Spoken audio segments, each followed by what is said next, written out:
नमस्कार। सरस्वती सागा में आपका स्वागत है। आज बात नेपाल की। एक कोहराम मचा हुआ है उस देश में, चारों तरफ चर्चाएं हैं और सबसे बड़ा सवाल कि क्या नेपाल का भी हाल बांग्लादेश जैसा होगा? जवाब है स्पष्ट ना। और इसके कई कारण, कई मजबूत कारण हैं जिनकी चर्चा हम आज करेंगे। एक कहावत है दुनिया में कि if a man says that he is not afraid of dying, either he is lying or he is a Gorkha. गोरखाओं का प्रदेश है नेपाल, एक बहुत पुरानी संस्कृति, एक ऐसा देश जिसपे ब्रिटिश भी राज नहीं कर पाए। और अनेक कारण हैं कि कभी भी नेपाल का हाल बांग्लादेश जैसा नहीं हो सकता। इन सब बातों पे चर्चा करने से पहले कृपया चैनल को सब्सक्राइब करें और अगर ये वीडियो अच्छा लगे तो एक लाइक भी जरूर करें। नेपाल में जो प्रोटेस्ट हम देख रहे हैं वो नई नहीं है, काफी समय से चल रही है। बल्कि 1.5 महीने पहले मैंने एक वीडियो भी बनाया था जिसका लिंक मैं अपने डिस्क्रिप्शन में शेयर कर रही हूँ, कृपया जरूर देखिए कि कैसे काफी समय से नेपाल का यूथ प्रोटेस्ट कर रहा है वहां की बेरोजगारी के खिलाफ, वहां की करप्शन के खिलाफ। अब घड़ा भर गया और नेपाल के यूथ रोड पे आ गए और सरकार गिर गई। एक अराजकता का माहौल हाल फिलहाल नेपाल में है और ऐसा ही कुछ माहौल हमने कुछ समय पहले बांग्लादेश में देखा था। तो ये सवाल आना लाजमी है कि क्या नेपाल भी उसी राह चल पड़ा है? लेकिन ऐसा नहीं होगा कभी भी और उसके कारण है। नेपाल एक छोटा सा देश जो हिमालय की गोद में बसा हुआ है। नेपाल की सबसे बड़ी ताकत की बात करते हैं। कैप्टन विष्णु श्रेष्ठ 2010 35 साल की उम्र रिटायर होकर इंडियन आर्मी से वापस घर जा रहे थे रांची से गोरखपुर ट्रेन में।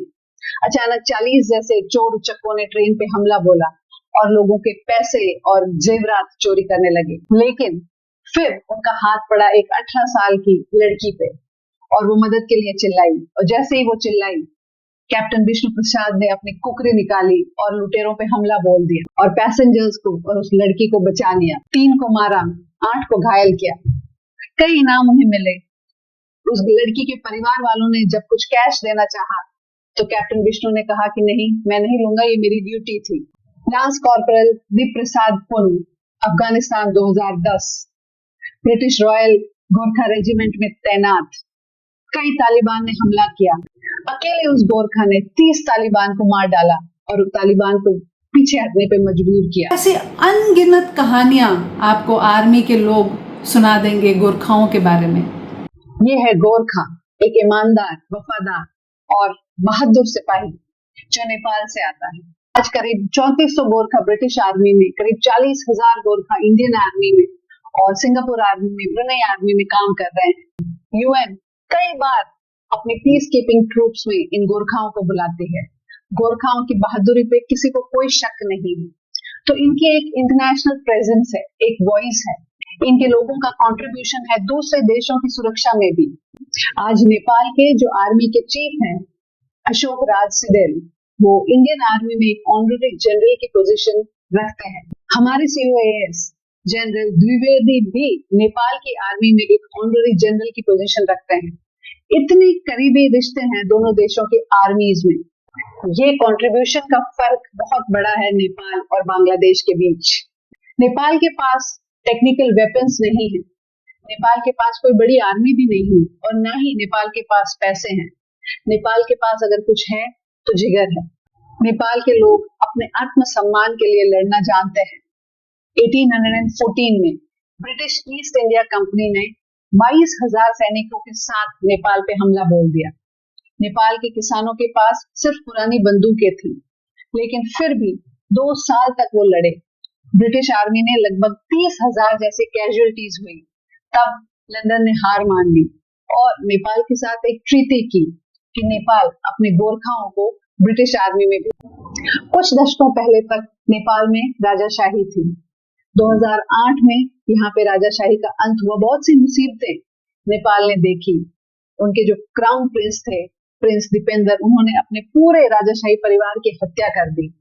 वहां पे उनके इंडिया से रिलेशन बिगड़े फिर सुधरे। वहां पे 2008 में कम्युनिस्ट गवर्नमेंट आई। एक करप्शन और एक बेरोजगारी का दौर देखा नेपाल ने। उससे जूझ रहा है आज का यूथ। कुछ दशकों पहले तक नेपाल एक हिंदू राष्ट्र था, सनातन धर्म था वहां। आज भी वहां पे मेजॉरिटी सनातन धर्म को ही फॉलो करती है और ये भी नेपाल की एक बहुत बड़ी स्ट्रेंथ है। सनातन धर्म की जो मूल वैल्यूज हैं वो शांति है। हमारा मूल मंत्र ही ओम शांति है। तो वो जो धर्म है वो उन्हें रूटेड रखेगा, उसकी वैल्यूज उन्हें रूटेड रखेगी। टॉलरेंट धर्म है, एक धर्म जो सिखाता है कि एडजस्ट करो, दूसरे रिलीजन का मान करो। तो ये वहां पे स्टेबिलिटी लाने में 100% बहुत बड़ा रोल प्ले करेगा। अब बात करते हैं बांग्लादेश की। बांग्लादेश पहले ईस्ट पाकिस्तान था, अपने कैपिटल से करीब 7,000 किलोमीटर दूर। जो रिश्ता इन दोनों साइड्स के बीच था वो था रिलीजन और बंदूकें। 1971 में एक फियर्स वॉर के बाद ईस्ट पाकिस्तान आज का बांग्लादेश बन गया। तो बहुत एक नई कंट्री है। बांग्लादेश की जो प्रोग्रेस हुई वो काफी सारी डेवलप्ड कंट्रीज की हेल्प से हुई, मदद से हुई। बांग्लादेश की किसी भी तरीके से किसी और कंट्री के प्रोग्रेस में या सिक्योरिटी में कोई कंट्रीब्यूशन नहीं है जो नेपाल का है। बांग्लादेश के जो प्रोटेस्ट हुए उनका नेचर अलग था।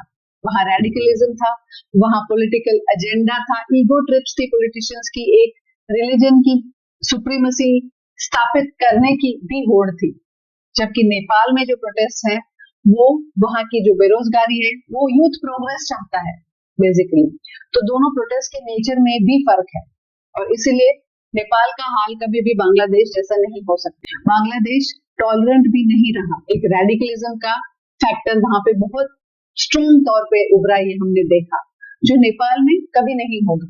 अर्ली 90s में इंडिया के साथ नेपाल के रिलेशनशिप्स लो थे, बिगड़े थे। राजीव गांधी की गवर्नमेंट थी तब, और तब चाइना की एंट्री अच्छे पैमाने पे नेपाल में हुई। कम्युनिस्ट गवर्नमेंट भी आ गई जिसके बहुत अच्छे टाइप्स चाइना के साथ थे। नेपाल को अब चाइना और इंडिया के बीच बैलेंस बनाकर भी चलना होगा, लेकिन वो बना लेगा क्योंकि ये दोनों बड़े बड़े देश जानते हैं कि नेपाल का वो किसान, नेपाल का वो गोरखा कितना अपने देश के लिए लड़ पड़ेगा।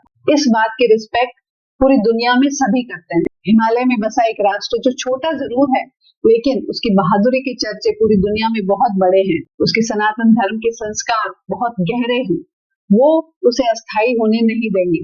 और हम जो भारत में सनातन धर्म फॉलो करते हैं, हमारा भी ये धर्म है कि आज जब वो देश मुसीबत में है, जहां हमारा सनातन धर्म इतनी सदियों से चला आ रहा है, तो उसकी मदद हम भी करें ताकि वो संस्कार हमेशा बने रहें।